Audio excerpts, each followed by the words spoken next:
국가의 운명은 누가 이끄느냐, 그리고 어떤 선택을 하느냐에 따라 완전히 달라집니다. 여기 두 나라가 있습니다. 한 나라는 1960년대 아시아에서 가장 번영했던 나라로 동양의 진주라 불렸습니다. 풍부한 자원, 높은 교육 수준, 그리고 미래에 대한 무한한 가능성을 가진 나라였죠.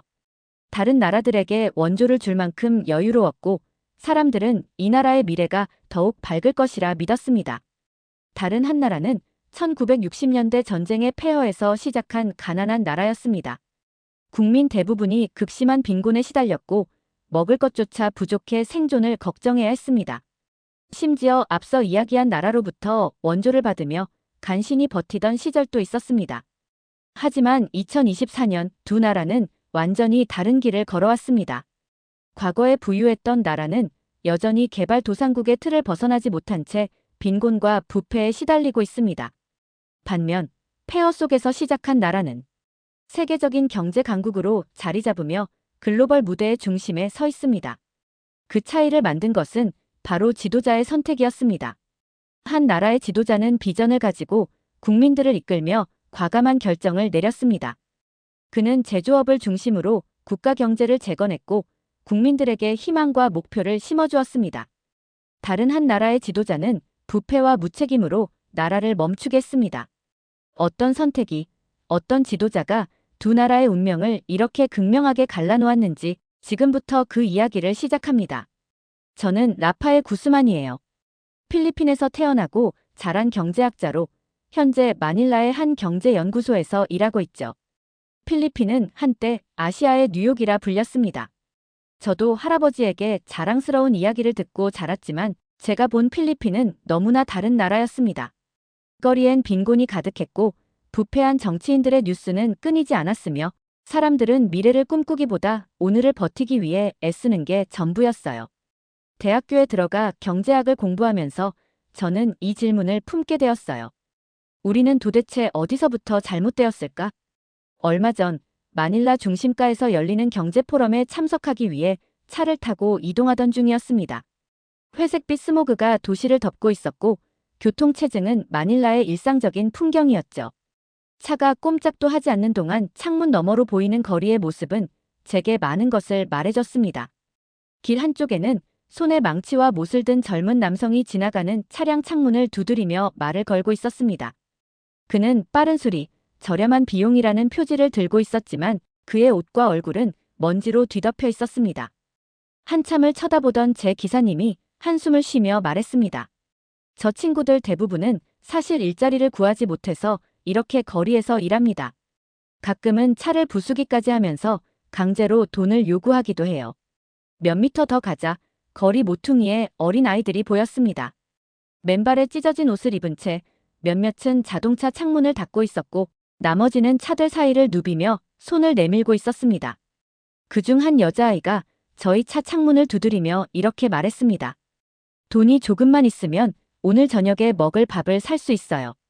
그 아이를 외면하려 했지만 그녀의 얼굴은 제가 어릴 적 친구들과 놀던 동네 아이들과 너무 닮아 있었습니다. 저는 창문을 열고 아이에게 몇 페소를 건넸습니다. 그 아이는 고맙다며 밝게 웃었지만 그 순간 제 가슴 한구석은 무너져 내렸어요. 포럼 장소에 도착했을 때 건물 안 풍경은 거리와 완전히 달랐습니다. 잘 차려입은 기업가와 공무원들이 고급 음식을 즐기며 웃음을 나누고 있었어요. 무대에 선 발표자는 필리핀의 무궁무진한 가능성을 강조하며 투자자를 유치하려 했지만 저는 그 말을 듣고 고개를 갸우뚱했습니다. 그 가능성은 누구를 위한 것일까요? 거리에서 구걸하는 아이들에게도 해당되는 걸까요? 포럼 중간 쉬는 시간에 저는 한 젊은 여성 기업가와 대화를 나눴습니다. 그녀는 마닐라의 신흥 IT 스타트업 대표로 필리핀의 기술 발전 가능성에 대해 열정적으로 이야기했죠. 라파엘 씨, 필리핀은 젊은 인구와 기술력 덕분에 세계를 선도할 기회가 있어요. 우리는 이제 더 이상 외국에 의존하지 않고 자체 기술로 도약할 준비가 되었어요. 그녀의 말은 희망적이었지만 저는 조심스레 질문을 던졌습니다. 하지만 여전히 거리에서 수많은 아이들이 교육을 받지 못하고 있잖아요. 그들이 이런 기술 발전에 참여할 기회는 있을까요? 그녀는 잠시 말을 멈추더니 얕은 미소를 지으며 답했죠. 물론 시간이 걸리겠죠. 하지만 우린 그들과는 다른 세상에 살고 있어요. 그녀의 말에서 현재 필리핀의 가장 큰 문제를 다시금 깨달았습니다. 우리는 무궁무진한 가능성을 이야기하지만 그 가능성은 단지 일부에게만 열려 있습니다. 필리핀은 아직도 젊고 자원도 많고 가능성도 큽니다. 하지만 그런 가능성을 모두가 누릴 수 있는 나라는 아닌 것 같습니다.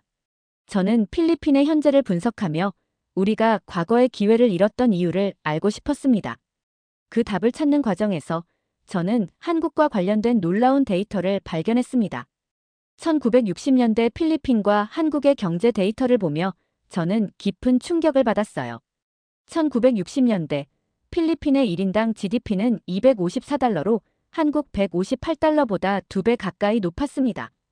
당시 한국은 전쟁으로 완전히 폐허가 된 나라였고 우리가 원조를 보내던 곳이었어요. 할아버지의 말이 떠올랐습니다.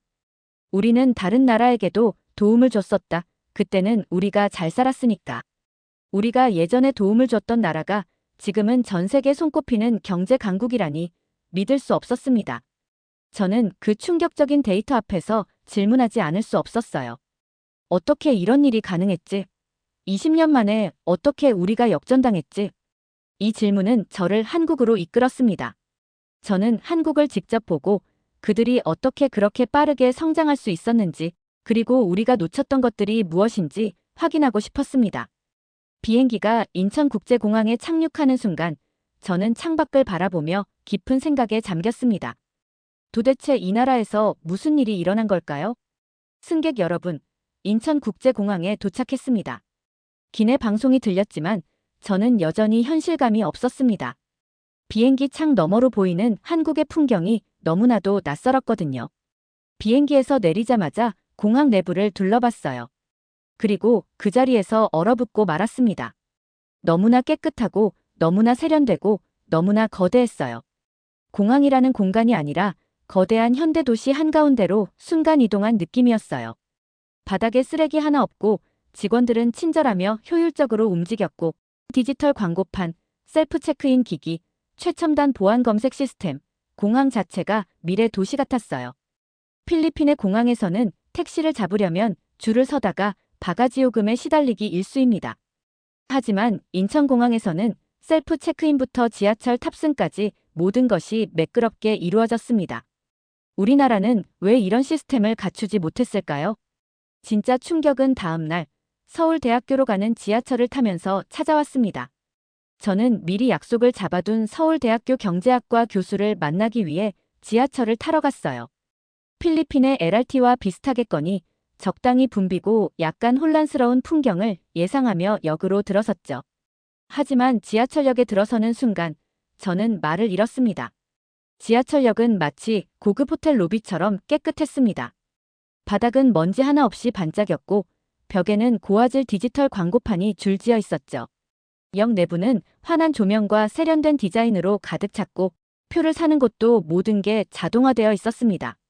필리핀에서 지하철을 타본 적 있는 저는 솔직히 믿기지 않았어요. 마닐라의 LRT에서는 역 구석구석에 쓰레기가 널려 있고 티켓을 사려면 긴 줄에 서야 하며 시스템이 고장나는 일도 흔합니다. 그런데 여기는 전혀 다른 세상이었습니다. 지하철이 역으로 들어오는 순간 또 한 번 놀랐습니다. 시간표에 적힌 것과 1초의 오차도 없이 정확히 도착했으니까요. 승객들이 줄을 서서 차례대로 타는 모습은 필리핀에서 본 적 없는 풍경이었죠. 안으로 들어가니 또 다른 세상이 펼쳐졌습니다. 모든 좌석이 깨끗하고 창문은 흠집 하나 없이 투명했어요. 공기가 신선했고 냄새도 없었습니다. 더 놀라운 건 열차의 소음이 거의 들리지 않는다는 점이었어요. 열차가 움직이는 동안에도 차분한 안내방송이 들렸고 승객들은 대부분 조용히 스마트폰을 보거나 책을 읽고 있었죠.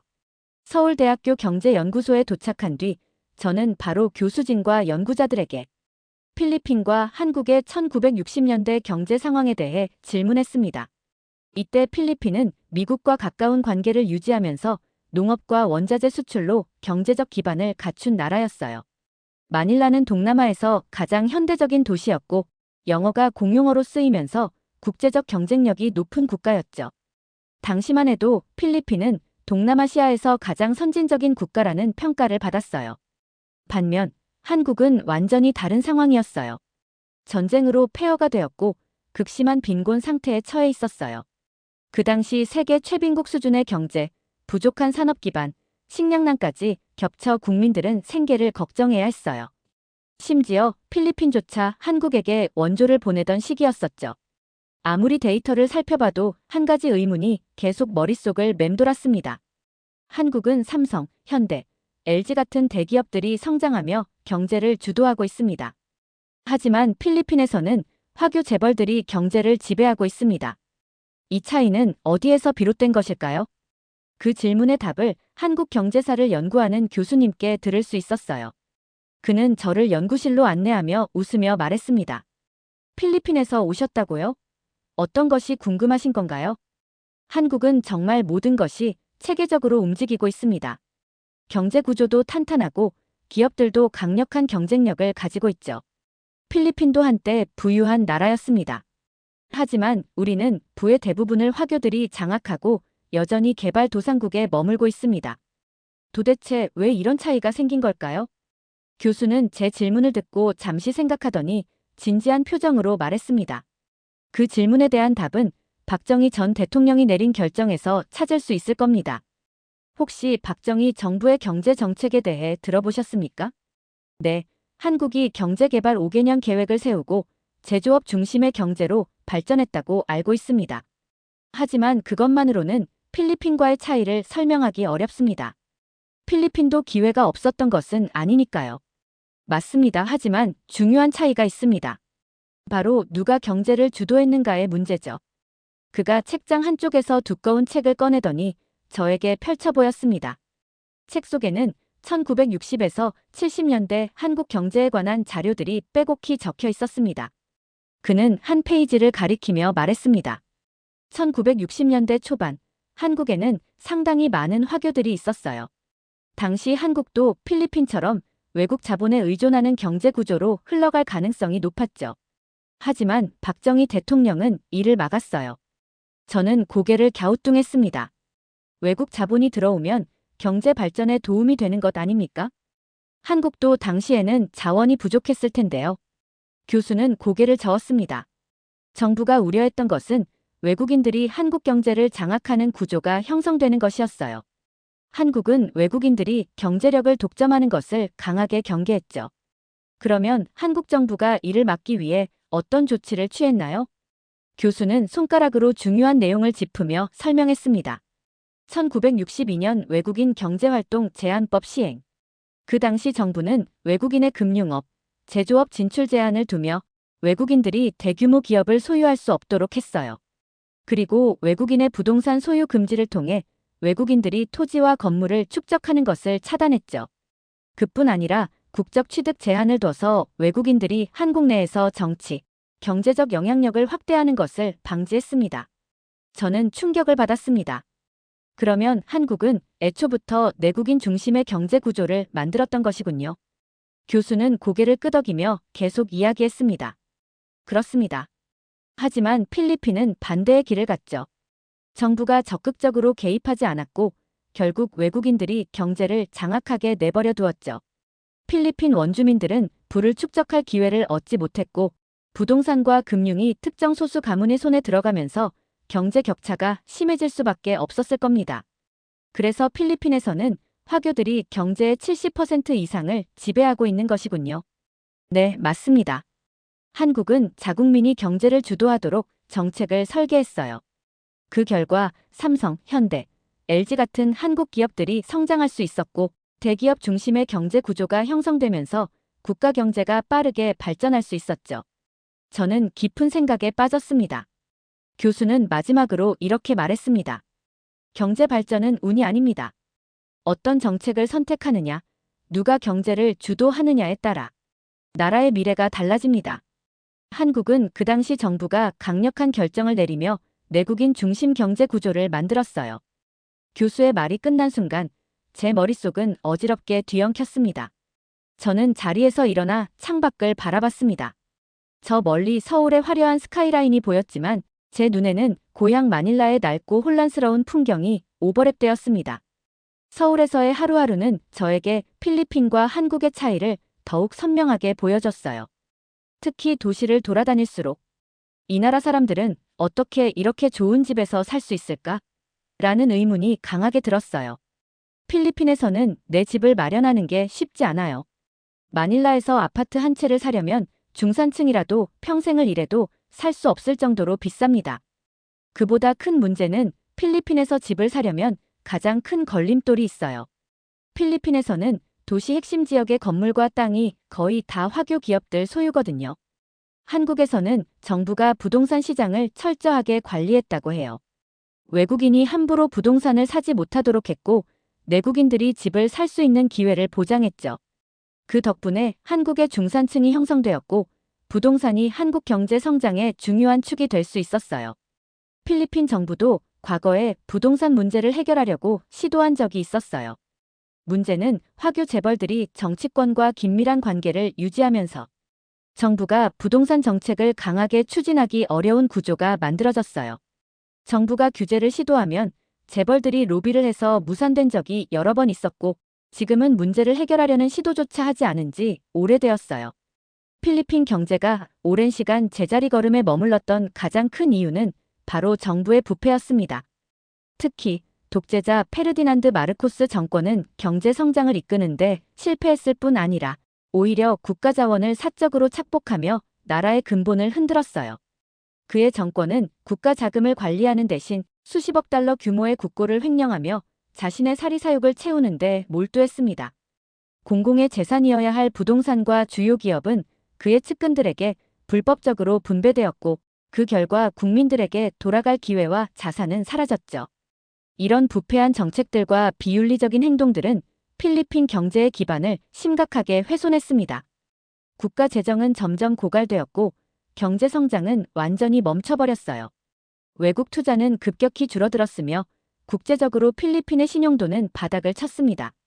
현재에 이르러서도 부정부패는 여전히 필리핀 사회 곳곳에 깊이 뿌리박혀 있습니다. 이러한 상황은 정부 정책에 대한 국민의 신뢰를 완전히 무너뜨렸고, 국가의 성장 가능성을 제한하는 가장 큰 걸림돌로 작용하고 있습니다. 서울 길거리를 걸어다니며 학원 창문 너머로 늦은 시간까지 공부에 몰두하는 학생들을 보여 멈춰 섰습니다. 책상 위에 엎드린 학생도 있었고, 펜을 돌리며 집중하려 애쓰는 아이도 보였습니다. 고향의 아이들은 이 시간에 거리에서 구걸하거나 공장에서 일하고 있을 텐데, 이 대조는 제 가슴을 저미게 했습니다. 필리핀에서도 한때 교육이 희망이었던 시절이 있었어요. 하지만 정부는 교육에 충분한 자금을 투자하지 않았고, 부패한 정치인들이 그나마 있던 예산도 빼돌렸죠. 이제 필리핀에서 대학은 소수의 부유층만 접근할 수 있는 특권이 되었고, 많은 학생들이 고등학교조차 졸업하지 못한 채 노동시장에 뛰어들어야 했습니다. 저는 서울 강남구에 있는 학원가를 둘러볼 기회가 있었습니다. 저녁 9시가 넘었지만 학원 앞은 여전히 학생들로 붐비고 있었어요. 왜 이렇게 늦은 시간까지 공부하는 거죠? 한국 학생에게 물어보니 웃으며 말했습니다. 좋은 대학에 가야 좋은 직장을 얻을 수 있으니까요. 그리고 부모님은 항상 말하세요. 공부만이 살 길이라고요. 저는 그 말을 듣고 숨이 턱 막혔습니다. 이 신념이 한국을 여기까지 이끌어온 것일까요? 필리핀에서는 학교를 다니지 못하는 아이들이 넘쳐나고, 가난한 부모들은 아이들을 교육시킬 돈이 없어서 어린 나이에 일을 시키는 경우가 많습니다. 그리고 그런 아이들에게 공부만이 살 길이라고 아무도 말해주지 않습니다. 그날 하나의 진실을 깨달았습니다. 한국의 성공은 교육과 경제의 완벽한 조화에서 나왔다는 사실이었죠. 한국을 연구하기 전 저는 삼성과 현대를 유명한 기업으로만 알고 있었습니다. 그저 뛰어난 제품과 서비스를 제공하는 글로벌 브랜드라고 생각했죠. 하지만 연구를 거듭할수록 이들 기업들은 상업적인 성공을 넘어 한국 경제의 상징이자 성장의 핵심 축으로 자리 잡고 있었습니다. 이러한 기업들이 성장할 수 있었던 밑바탕에는 무엇보다도 고학력 인재들의 힘이 있었습니다. 한국은 교육을 통해 우수한 인재를 길러내고, 이들이 산업 전반에서 핵심적인 역할을 하도록 기반을 마련했어요. 서울에서의 마지막 날, 저는 도심을 걸으며 한국의 성공을 피부로 느끼고 있었습니다. 화려한 마천루, 질서 정연한 거리, 세계적인 브랜드로 가득 찬 광고판들. 이 나라가 어떻게 이렇게 성장할 수 있었을까? 그 답은 이미 명확했습니다. 제조업 중심 경제, 강력한 정부 정책, 그리고 국민의 단결된 노력. 한국의 경제 기적은 명확한 비전에서 출발했어요. 1960년대, 한국은 전쟁의 폐허 속에서 극심한 가난과 싸워야 했습니다. 그러나 한국 정부는 이를 단순히 고난으로만 여기지 않았습니다. 오히려 이를 극복할 수 있는 명확한 경제 비전을 세우고 이를 중심으로 국가를 이끌어 나갔죠. 우리 필리핀도 이와 같은 발전을 이루기 위해서는 무엇보다 명확한 경제 비전을 세우고 이를 국가가 주도적으로 추진해야 합니다. 경제 성장은 자원이 많다고 이루어지는 것이 아닙니다. 명확한 목표와 이를 실현하기 위한 체계적인 계획이 뒷받침될 때 가능하다는 것을 한국은 보여주었습니다. 또한 한국이 성공할 수 있었던 또 다른 중요한 이유는 내국인 중심의 경제 구조를 구축했기 때문입니다. 한국은 외국 자본에 의존하기보다는 외국인들의 경제력 장악을 방지하기 위해 외국인 경제활동 제한법을 도입했고 이를 통해 내국인들에게 경제적 주도권을 부여했어요. 이런 정책은 한국의 경제 자립과 성장의 기반이 되었죠. 하지만 이 모든 것을 가능하게 한 핵심은 바로 교육이었습니다. 한국은 폴리텍 대학과 같은 직업기술을 가르치는 전문 교육기관을 통해 산업에 필요한 실질적인 기술 인재를 양성했어요. 저소득층 학생들도 쉽게 접근할 수 있도록 장학금을 늘리고 교육의 문턱을 낮춰 누구나 교육을 받을 수 있는 환경을 조성했죠. 한국은 불가능을 가능으로 만든 나라입니다. 한때 전쟁의 잿더미 속에서 절망으로 가득했던 그들은 지금 세계 경제의 중심에 우뚝 서 있어요. 필리핀도 마찬가지입니다. 우리가 명확한 비전과 함께 교육과 경제 구조의 변화를 이루어낸다면 한국처럼 새로운 기적을 만들 수 있을 것입니다. 우리가 계속 부패와 무관심 속에 머문다면 필리핀은 더 이상 앞으로 나아가지 못할 것입니다. 발전의 기회를 붙잡지 못한 채 후진국이라는 꼬리표에서 벗어나지 못할지도 모릅니다. 희망은 여전히 우리 손 안에 있어요. 중요한 것은 우리 국민이 이 변화를 위해 단결하여 목소리를 내는 것입니다. 필리핀은 젊고 활기 넘치는 인구, 그리고 풍부한 자원을 가진 나라입니다. 지금 우리가 올바른 방향으로 나아가야 할 이유가 바로 여기에 있습니다. 변화는 결코 우연히 찾아오지 않습니다. 그것은 노력과 의지, 그리고 올바른 선택의 결과입니다. 필리핀도 그런 기적을 만들 수 있다고 믿습니다. 우리는 충분히 그럴 역량이 있어요. 이제 제가 해야 할 일은 배운 것을 고국으로 가져가 공유하고 변화를 위한 첫걸음을 내딛는 것입니다. 언젠가 우리도 우리만의 기적을 만들 날이 올 것이라 간절히 바랍니다. 두 번째 사연 시작합니다. 도저히 불가능한 일이 벌어졌습니다. 전통적으로 유럽의 기술력을 신뢰해오던 카타르 국영 에너지 기업이 LNG 운반선 발주 프로젝트의 최종 파트너로 한국을 선택한 것입니다. 이 결단은 단순한 기술 계약을 넘어 카타르가 에너지 강국으로서의 미래를 재설계하는 중요한 전환점이 되었습니다. 유럽에서 10년간 갈고 닦은 해양공학 지식과 글로벌 기업들과의 협력 경험을 가진 프로젝트 담당자는 당연히 유럽이나 중국을 선택할 것이라 여겼습니다. 그러나 한국 조선소와의 만남은 그의 모든 고정관념을 뒤흔들어 놓았다고 합니다. 대체 무슨 사연인지 오늘 사연 바로 시작하겠습니다. 안녕하세요. 저는 카타르 국영 에너지 기업에서 선단 개발 프로젝트를 담당하고 있는 살림 알 무바라크입니다. 제 가족은 카타르에서 에너지 산업에 깊이 뿌리를 두고 있는 가문입니다. 저는 어려서부터 카타르의 에너지 산업이 얼마나 중요한지 익히 들어왔고 그 기대 속에서 성장했어요. 저는 유럽에서 10년간 공부하며 에너지 산업과 해양공학을 전공했습니다. 제 가족은 카타르 최초의 LNG 운반선 프로젝트에 관여했던 에너지 전문가로 잘 알려져 있었고 그런 환경에서 자란 저는 자연스럽게 이 분야에 열정을 가지게 되었습니다. 유학 시절 엑손모빌과 진행한 LNG 운반선 효율화 연구에 참여하며 에너지 산업의 글로벌 스케일과 기술의 중요성을 직접 체감할 수 있었습니다.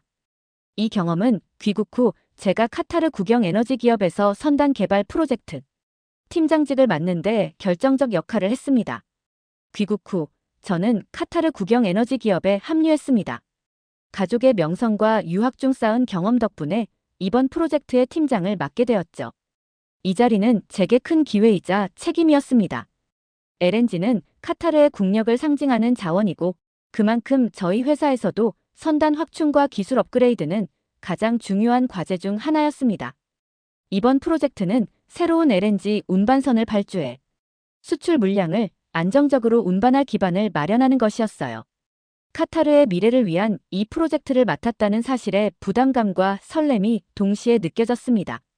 사실 프로젝트 초기에는 유럽 조선소만을 검토했습니다. 독일과 노르웨이는 제가 유럽에서 공부하며 익히 들어왔던 나라들이고 조선업 기술력에서도 세계적인 명성을 자랑하니까요. 독일의 정밀한 설계와 노르웨이의 친환경 기술은 제가 유럽에서 배운 모든 이론의 정수처럼 느껴졌죠. 독일 조선소를 방문했을 때 시설의 규모와 체계적인 작업 환경은 정말로 감탄스러웠습니다. 설계 도면을 보는 것만으로도 그들이 얼마나 섬세하게 작업하는지 느낄 수 있었어요. 하지만 모든 것이 완벽해 보이던 독일 조선소에도 한계는 있었습니다. 비용 문제와 생산 일정이 현실적으로 저희 프로젝트에 적합하지 않았어요. 이런 예산으론 기존 목표를 달성하기 어려울지도 몰라요 라고 팀원들에게 말했습니다. 이 정도 비용으로 프로젝트를 진행하면 일정뿐 아니라 회사 전체의 수익성에도 영향을 줄 가능성이 컸거든요. 그 다음은 노르웨이 조선소였습니다. 이곳은 독일과는 또 다른 방식으로 저를 놀라게 했어요. 노르웨이의 친환경 기술은 매우 혁신적이었죠. 지속 가능한 연료 사용과 환경 보호 기술은 확실히 미래지향적이었어요. 하지만 문제는 동일했어요. 비용이 너무 높았고 건조 일정도 예상보다 길었습니다. 저는 유럽의 조선소를 검토한 뒤 고민에 빠졌습니다. 독일과 노르웨이는 확실히 기술력이 뛰어났지만 비용과 일정이 현실적이지 않았어요. 이대로는 프로젝트를 진행할 수 없을지도 모른다는 불안감이 커져갔습니다. 팀원들 역시 비슷한 의견을 내놓았어요. 유럽은 품질은 좋지만 예산을 초과할 가능성이 큽니다. 이런 이야기를 들을 때마다 저는 선택지가 점점 줄어드는 기분이었습니다. 이후 회의에서 중국 조선소 이야기가 다시 나왔습니다. 몇몇 팀원들이 중국은 어떻습니까? 비용과 생산 속도 면에서는 확실히 유리한 선택입니다라고 제안하더군요. 사실 중국 조선소에 대해서는 저도 들어본 바가 있었습니다. 그들은 빠른 생산 일정과 낮은 비용으로 유명했어요. 실제로 많은 기업들이 중국을 선택하는 이유이기도 하죠. 그래서 중국 조선소 몇 곳에 자료 요청을 했고 직접 검토에 들어갔습니다. 그들이 제시한 조건은 솔직히 놀라울 정도로 매력적이었어요. 다른 곳보다 건조 기간이 30%나 짧다는 점은 특히 인상적이었습니다. 게다가 비용은 유럽 조선소의 절반 수준이었죠. 제안서를 읽으면서 정말 이런 조건이 가능할까? 하는 생각이 들 정도였습니다. 그런데 자세히 살펴볼수록 의구심이 커졌습니다. 먼저 기술적 신뢰성 문제가 있었습니다. 제안서에는 화려한 문구가 가득했지만 실질적인 기술적 데이터를 찾기가 어려웠어요. 더군다나 이전에 중국 조선소와 계약한 다른 회사들의 피드백도 그리 긍정적이지 않았습니다. 선박 품질에 문제가 생겨 추가 비용이 발생했다는 이야기가 반복해서 들려왔어요. 장기적으로 더 큰 리스크를 감수해야 한다면 초기 비용이 낮다는 건 아무런 의미가 없겠죠. 저는 내부 회의에서 팀원들에게 솔직히 말했습니다. 중국 조선소는 비용과 일정 면에서는 분명 유리한 점이 있지만 품질과 기술적 신뢰성을 확신할 수 없습니다. 프로젝트의 목표와 장기적인 안정성을 고려할 때 적합한 선택이 아닐 수도 있습니다. 팀원들 역시 고개를 끄덕이며 동의했습니다. 그렇다면 유럽도 아니고 중국도 아니라면 대안은 어디입니까?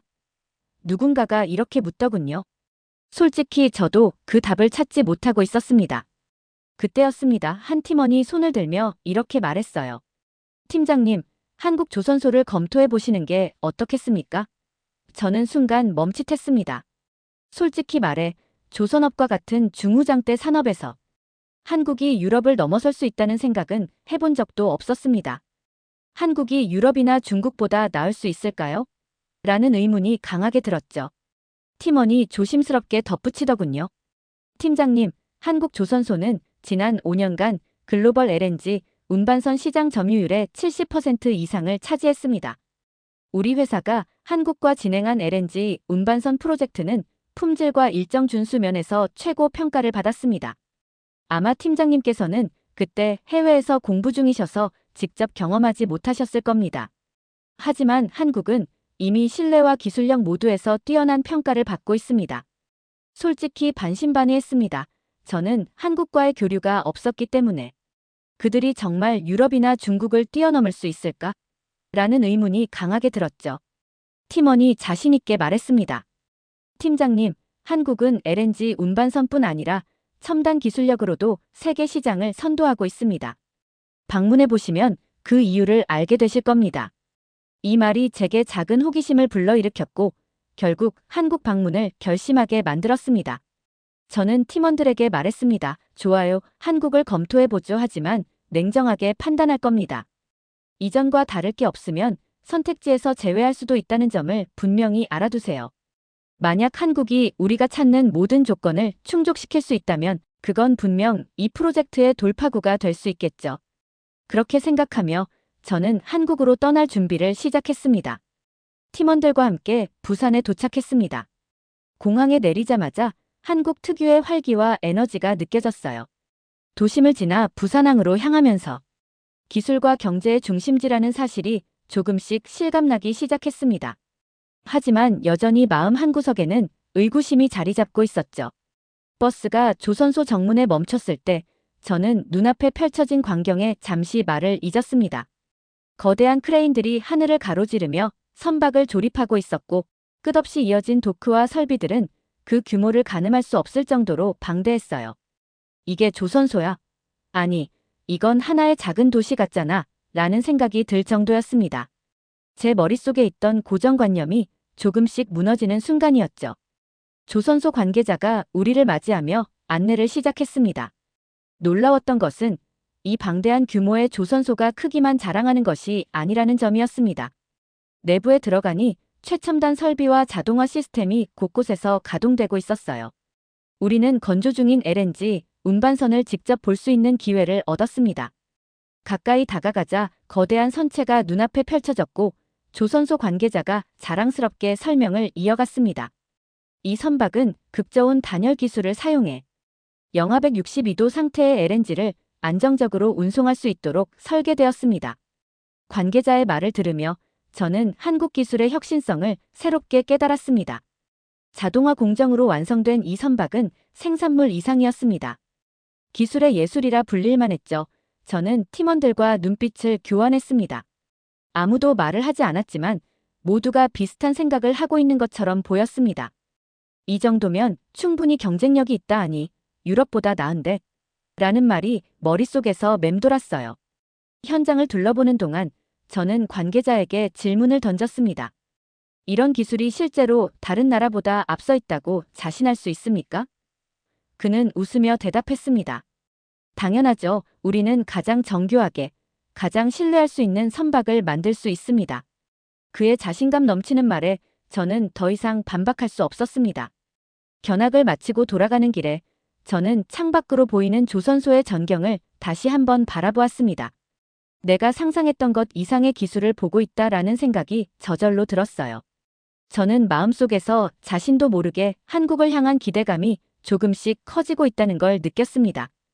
유럽의 섬세함과 중국의 속도를 모두 뛰어넘는 무언가를 이곳에서 발견할지도 모른다는 생각이 들었어요. 이제 중요한 건 이 기술이 실제로 우리의 프로젝트에 어떻게 도움이 될 수 있는지 확인하는 것이었습니다. 다음 날 아침, 저는 한국 조선소의 기술 엔지니어들과 직접 만날 기회를 가졌습니다. 전날 조선소의 압도적인 규모와 자동화 공정을 보며 기대감이 커진 상태였어요. 하지만 동시에 저는 여전히 기술의 깊이와 품질에 대해 검증하고 싶은 마음이 강했습니다. 회의실에 들어가자마자 엔지니어들이 준비한 자료가 펼쳐졌습니다. 책상 위에는 설계 도면과 자료가 깔려 있었고 스크린에는 LNG 운반선의 내부 구조와 공정 과정이 디테일하게 설명된 애니메이션이 재생되고 있었습니다.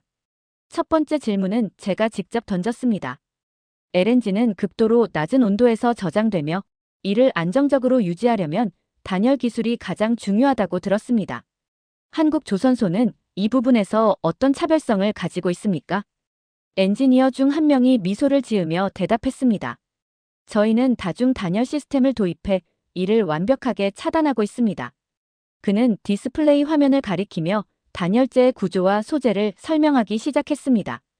그들이 사용하는 단열재는 온도를 차단하는 수준을 넘어 선박이 극한의 환경에서도 손상되지 않도록 설계되어 있었습니다. 이 소재는 10년 이상 지속적으로 테스트를 거쳤고 세계 어느 조선소도 따라올 수 없는 수준의 신뢰성을 자랑합니다. 그의 설명을 들으며 저는 고개를 끄덕였습니다. 이론에 그치지 않고 실제로 입증된 기술이라는 점이 인상 깊었습니다. 다음으로 저는 선체 구조에 대해 물었습니다. 이 선박의 내구성은 어떻게 보장됩니까? 특히 중동의 뜨거운 환경에서도 무리가 가지 않습니까? 그는 선체 설계 도면을 펼치며 말했습니다. 저희는 고내 구성 합금과 혁신적인 설계 방식을 통해 극한의 기후 조건에서도 안전성을 보장합니다. 또한 선체가 장기간 사용되더라도 유지 보수가 용이하도록 설계했습니다. 그는 특히 선체의 곡선 디자인과 이를 지탱하는 내부 프레임 구조를 강조했습니다. 곡선 설계는 미학적인 이유가 아닙니다. LNG의 이동 중에도 안정성을 유지하고 외부 충격을 흡수할 수 있도록 설계된 것입니다. 그의 설명은 제가 그동안 접하지 못했던 기술적 디테일을 깨닫게 해주었습니다. 마지막으로 저는 연료 효율성에 대해 질문했습니다. 최근 친환경 연료 사용과 에너지 절감이 큰 이슈입니다. 이 부분에서 한국조선소는 어떤 솔루션을 제시합니까? 그는 선박의 엔진 시스템을 가리키며 대답했습니다. 저희는 최신형 하이브리드 엔진 시스템을 적용해 기존 연료 대비 약 20%의 효율성을 개선했습니다. 이를 통해 연료 소비를 줄이는 동시에 탄소 배출량을 크게 감소시켰습니다. 이 부분은 특히 인상 깊었습니다. 연료 효율성을 높이면서도 환경적인 책임을 동시에 고려한 설계는 기술력을 넘어선 가치라고 느껴졌습니다. 연료만을 절약하는 것이 아니라 에너지 운송의 미래를 설계하고 있군요. 라고 제가 감탄하며 말하자 엔지니어는 웃으며 고개를 끄덕였습니다. 그들의 설명은 끝이 없었습니다. 자동화 공정에 대한 설명에서는 최신 로봇 기술과 센서 네트워크를 활용해 선박 건조 과정에서 인적 오류를 최소화하고 있다고 했습니다.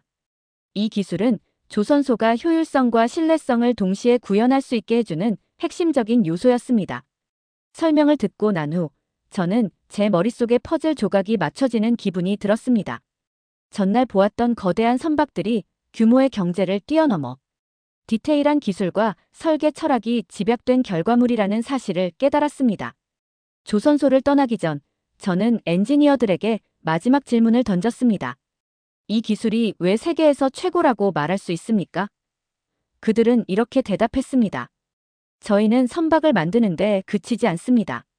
전 세계 주요 선주사들과 30년 넘게 협력하며 단 한 번의 기술 결함으로 인한 계약 파기가 없었습니다.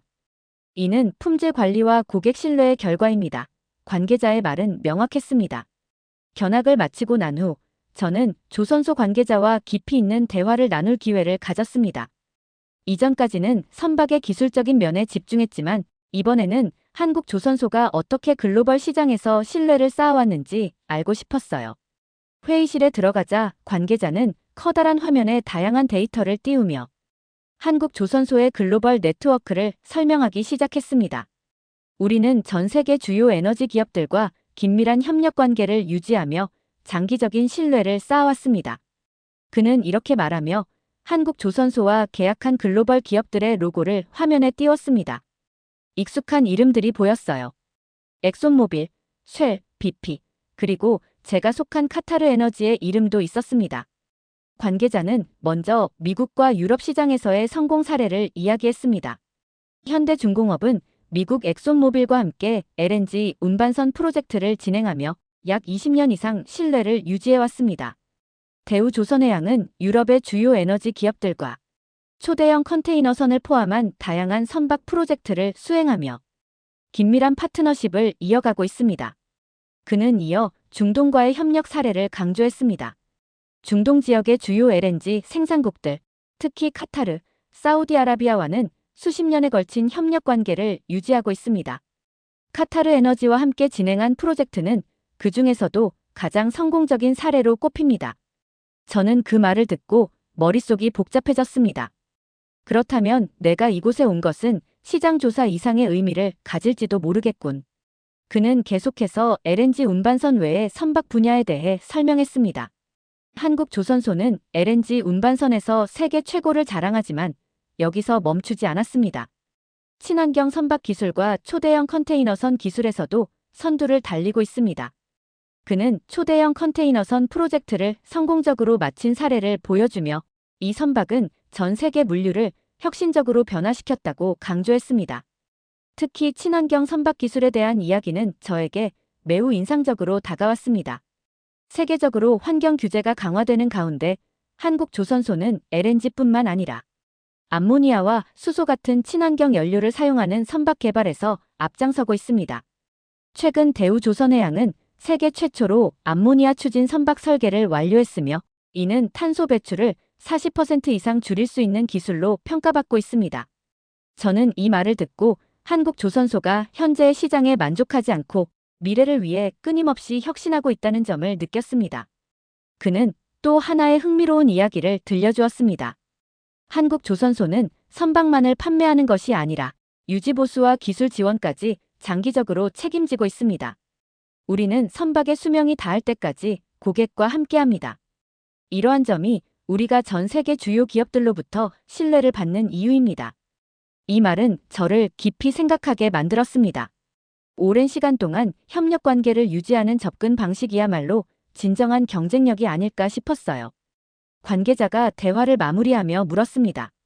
왜 전 세계가 한국조선소를 선택하는지 이제 이해가 되셨습니까? 저는 잠시 멈췄다가 고개를 끄덕였습니다. 고객과의 신뢰를 기반으로 한 협력 관계 때문이군요.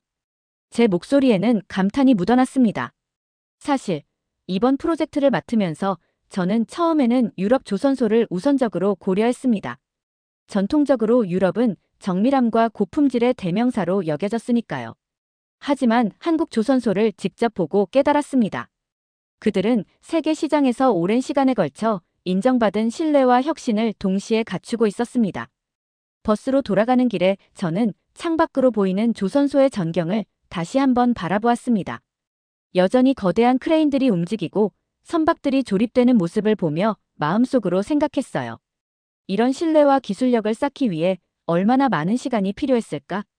그리고 그 시간 동안 얼마나 많은 노력과 도전이 있었을까? 한국 조선소 방문을 마치고 카타르로 돌아온 뒤 저는 깊은 고민에 빠졌습니다. 지난 며칠 동안 제가 경험한 모든 것이 머릿속에서 떠나지 않았어요. 유럽 조선소의 세련됨, 중국 조선소의 속도와 저렴한 비용, 그리고 한국 조선소의 혁신과 신뢰성. 각각의 강점과 약점이 너무나도 명확했기에 최종 결정을 내리는 일이 쉽지 않았습니다. 내부 회의가 시작되었을 때 저는 팀원들에게 질문을 던졌습니다. 우리의 선택지는 무엇입니까? 유럽, 중국, 그리고 한국 이 세 가지를 다시 한번 비교해 봅시다. 팀원 중 한 명이 먼저 유럽에 대해 언급했습니다. 유럽 조선소는 기술력 면에서 여전히 우위를 점하고 있습니다. 그러나 비용이 지나치게 높고 건조 일정이 프로젝트 마감일을 맞추기엔 너무 깁니다. 제가 고개를 끄덕이며 덧붙였습니다. 유럽은 뛰어난 품질을 보장하지만 현실적으로 우리 예산과 일정에는 맞지 않습니다. 모든 팀원이 이에 동의했습니다. 사실 유럽 조선소를 배제하는 것은 이미 마음속으로 정리된 부분이었죠. 그 다음은 중국에 대한 논의가 이어졌습니다. 다른 팀원이 말했습니다. 중국 조선소는 생산 속도가 빠르고 비용이 매우 낮습니다. 예산 면에서는 가장 매력적입니다. 하지만 곧 이어 우려 섞인 목소리가 나왔습니다. 그러나 품질 문제를 무시할 수 없습니다. 초기 비용은 낮아도 장기적으로는 더 큰 문제가 발생할 가능성이 큽니다. 저는 회의실을 둘러보며 모두에게 물었습니다. 그렇다면 우리가 정말 믿을 수 있는 대안은 무엇입니까? 잠시 정적이 흘렀습니다. 그때 한 팀원이 조심스럽게 말을 꺼냈습니다. 팀장님, 한국이 가장 이상적인 선택인 것 같습니다. 저는 그의 말을 듣고 눈을 마주쳤습니다. 이유를 설명해 보세요.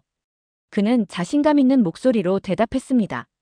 한국조선소는 기술력, 생산 능력, 그리고 신뢰성 면에서 완벽에 가깝습니다. 방문했을 때 확인하셨듯이 그들은 단순히 LNG 운반선을 만드는데 그치지 않고 유지보수와 장기적인 기술 지원까지 책임지고 있습니다. 이 점이 유럽보다 현실적이고 중국보다 안정적입니다. 다른 팀원들도 그의 의견에 동의하기 시작했습니다. 한국조선소의 자동화 시스템은 생산 속도를 유지하면서도 품질을 보장합니다. 그리고 연료 효율성과 친환경 기술에서도 업계를 선도하고 있습니다. 누군가 덧붙였습니다. 장기적으로 봤을 때 한국조선소와의 협력은 우리의 미래 에너지 산업 경쟁력을 높이는 데 큰 도움이 될 것입니다. 저는 깊은 생각에 잠겼습니다. 한국조선소에서 보았던 기술의 디테일과 관계자들이 보여준 자신감 있는 태도가 떠올랐어요. 결국 저는 결정을 내리기로 했습니다. 좋습니다. 한국조선소와 계약을 진행합시다. 하지만 조건은 명확히 하십시오.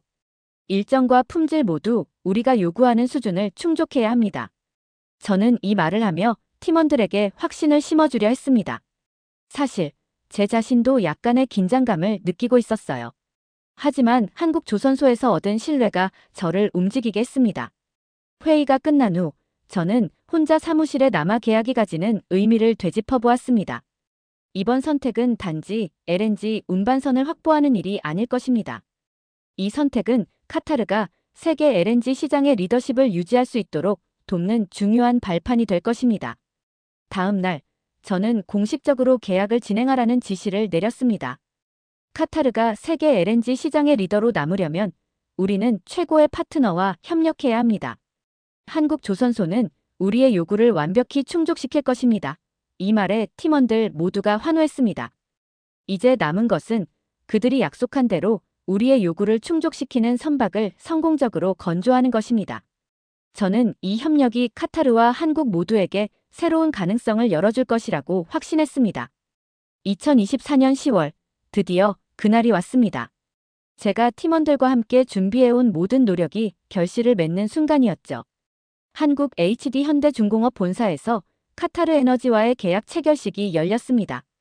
이 계약은 LNG 운반선 17척 건조에 대한 것으로 단일 계약으로는 한국 조선업 역사상 최대 규모였습니다. 그날의 분위기는 말 그대로 역사적이었어요. 회의실은 기자들과 관계자들로 가득 찼고 모든 이의 시선이 한 곳으로 쏠려 있었습니다. 계약서에 서명을 하기 전 HD 현대중공업의 대표가 짧은 환영사를 했습니다. 이번 계약은 한국과 카타르가 함께 에너지 산업의 미래를 설계하는 첫 걸음이 될 것입니다. 이 말에 저는 크게 공감했습니다. 그리고 제 차례가 되었을 때 저는 이렇게 답했습니다. 카타르 에너지와 HD 현대중공업의 협력은 비즈니스를 넘어 양국이 함께 글로벌 에너지 시장에서 새로운 장을 열어나가는 시작이 될 것입니다. 서명이 끝나자 회의실은 박수와 환호로 가득 찼습니다. 저는 그 순간을 결코 잊을 수 없습니다. 카타르와 한국 간의 새로운 파트너십을 체결하는 순간이었으니까요. 그 자리에 있던 모든 사람들도 같은 감정을 느꼈을 것 같았습니다. 계약 체결 후 개인적으로 조선소의 책임자를 만나 이야기를 나누었습니다. 이번 계약은 HD 현대중공업에도 중요한 의미를 가지겠지만 카타르 에너지에도 매우 큰 전환점이 될 것입니다. 우리 모두가 이 협력의 가치를 증명해야 합니다. 제가 이렇게 말하자 그는 진지한 표정으로 대답했습니다. 그 점에 대해선 걱정하지 않으셔도 됩니다. 한국조선소는 항상 약속을 지켜왔습니다. 카타르 에너지와의 협력도 그 전통을 이어갈 것입니다. 카타르로 돌아온 다음 날, 저는 회사로 복귀해 동료들과 이번 계약에 대해 논의했습니다. 회의실에 들어서자마자 모두가 기대에 찬 표정으로 저를 바라보고 있었습니다. 팀장님, 한국조선소와의 계약은 잘 진행됐습니까? 누군가 물었고 저는 자신 있게 대답했습니다. 이번 협력은 카타르의 글로벌 LNG 리더십 강화를 위한 발판이자 기술과 신뢰의 중요성을 새롭게 깨닫는 계기가 되었습니다. 저는 이어 한국에서의 경험을 동료들에게 상세히 전했습니다. 한국은 기술력만 뛰어난 게 아니에요. 그들은 신뢰를 기반으로 움직입니다. 이번 계약에서도 유지보수와 장기 기술 지원을 포함시킨 점이 그들의 철학을 잘 보여줍니다. 모두가 고개를 끄덕이며 듣고 있었습니다. 특히 중동 에너지업계의 관계자들과의 회의에서 저는 한국과의 협력을 확대할 필요성을 강하게 제안했습니다. 한국은 기술과 신뢰의 상징입니다. 그들과 협력한다는 것은 미래를 함께 설계하는 것입니다. 제 발표가 끝나자 회의실은 한동안 조용했지만 곧이어 환호와 박수가 터져 나왔습니다. 며칠 후 카타르 에너지 본사에서 열린 내부 브리핑에서 저는 한국과의 협력 확대 계획을 제안했습니다. 우리는 이번 계약을 통해 많은 걸 배웠습니다. 한국은 글로벌 에너지 시장에서 우리와 함께 성장할 수 있는 완벽한 파트너입니다.